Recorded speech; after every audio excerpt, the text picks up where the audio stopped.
जय हिंद दोस्तों, वंदे मातरम। भारत और नेपाल के बीच में इस समय काफ़ी गहमा-गहमी चल रही है और ये गहमा-गहमी तब और बढ़ गई जब आदिपुरुष को कुछ डायलॉग्स में बदलाव होने के बावजूद भी नेपाल में बैन कर दिया गया। और बात सिर्फ इतनी ही नहीं थी, नेपाल में इस कदर आक्रोश है इस मूवी को लेकर और इस मूवी में दिखाए गए तथ्यों को लेकर कि वहाँ पर आने वाले समय में भी सारी हिंदी मूवीज़ को बैन करने की बात की जा रही है।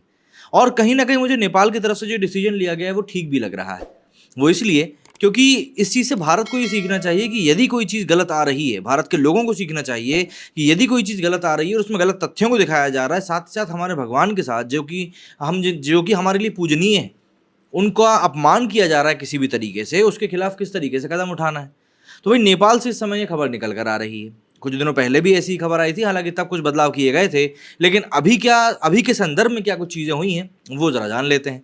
दरअसल फिल्म आदिपुरुष पर जो विवाद चल रहा है वो बिल्कुल भी कम होने का नाम नहीं ले रहा है। रविवार को नेपाल की राजधानी काठमांडू की महानगर पालिका ने इस फिल्म पर शुरू हुए विवाद के चलते काठमांडू में हिंदी फिल्मों पर ही पूरा बैन लगाने का आदेश दे दिया है। दूसरी तरफ इस फिल्म के मेकर्स ने इसके विवादित डायलॉग्स पर बढ़ते विरोध को देखते हुए फिल्म के डायलॉग्स बदलने का फैसला ले लिया है। दूसरे दिन इस फिल्म की कमाई में भी 40% की एक बड़ी गिरावट देखने के लिए मिली और जिस तरीके से मंडे की अभी की रिपोर्ट्स निकलकर सामने आ रही हैं तो ये कमाई और भी ज़्यादा गिरने वाली है। दरअसल रविवार को काठमांडू मेयर ने घाटी में स्थित सभी फिल्म थिएटर्स को आदेश दिया है कि सोमवार से वहां किसी भी हिंदी फिल्म को रिलीज नहीं किया जाएगा। इस बारे में ऑफिशियल अनाउंसमेंट करते हुए उन्होंने एक ट्वीट भी शेयर किया है। इसके साथ ही सभी थिएटर्स को इस संबंध में लेटर भी भेज दिया गया है।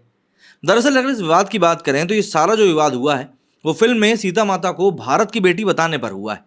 दरअसल नेपाली सेंसर बोर्ड ने इस पर आपत्ति जताई।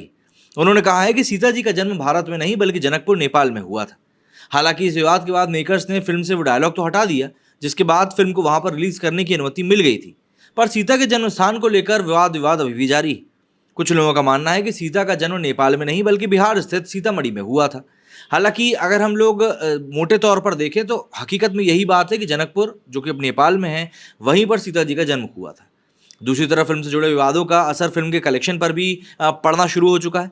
जहां पहले दिन इस मूवी ने अच्छी खासी कमाई करी थी, दूसरे दिन भी इसका कलेक्शन ठीक निकल कर आया, लेकिन गिरावट के साथ। और अब संडे का जो कलेक्शन निकल कर आया है वो और भी नीचे चला गया है। मतलब ये मान के चलिए कि मूवी ऊपर की तरफ जा ही नहीं रही। दरअसल ऐसा कहना इसीलिए आज की तारीख में ज़रूरी हो चुका है क्योंकि जब हम देखते हैं किसी भी मूवी के प्रमोशन के बारे में, तो मूवी जब फ्राइडे को जो कलेक्शन करती है, सैटरडे और संडे में उसमें एक बढ़ोतरी देखने के लिए मिलती ही मिलती है, जो कि इस समय देखने को मिल नहीं रही है। और इसीलिए अब इस मूवी को लेकर इतनी आलोचना हो रही है। हालांकि इस मूवी ने 2 दिनों में ही 240 करोड़ रुपए की कमाई कर ली, 200 करोड़ के क्लब में इसने एंट्री मार ली। लेकिन पहले दिन फिल्म का वर्ल्ड वाइड कलेक्शन 140 करोड़ था, इससे में दूसरे दिन फिल्म का कलेक्शन काफ़ी हद तक गिर गया। इससे पहले फिल्म के राइटर मनोज मुंतशिर ने ट्वीट करते हुए जानकारी दी थी कि आदिपुरुष में जितने भी विवादित डायलॉग्स हैं उनको बदला भी जाएगा। मुंतशिर ने एक लंबा चौड़ा पोस्ट शेयर करते हुए कहा कि मैंने और फिल्म के निर्माता निर्देशक ने यह फैसला लिया है कि वो कुछ संवाद जो आपको आहत कर रहे हैं उन्हें हम संशोधित करेंगे और इसी सप्ताह वो फिल्म में शामिल किए जाएंगे। इस फिल्म को बैन करने के लिए दिल्ली हाईकोर्ट में याचिका भी दायर करी गई। इसमें फिल्म के कई सीन्स, डायलॉग्स और किरदारों को हटाने की तक मांग कर दी गई। अब आप जरा सोचिए, जब टीजर रिलीज हुआ था और लोगों का गुस्सा इन लोगों ने देखा था, तभी इन लोगों को समझ जाना चाहिए था कि हम लोगों को मूवी में व्यापक चेंजेस करने की ज़रूरत है। लेकिन पता नहीं इन लोगों ने 6 महीने में क्या किया क्या नहीं किया। लेकिन मूवी तो शायद वैसी की वैसी रिलीज कर दी गई, सिर्फ ट्रेलर और पोस्टर्स के ऊपर ही काम किया गया था। अब देखना ये होगा कि आने वाले दिनों में आदिपुरुष किस प्रकार से अपने कलेक्शन को लेकर आगे बढ़ती है, क्योंकि फिलहाल तो ये कम होना शुरू हो चुका है और विवाद थमने का नाम नहीं ले रहा है।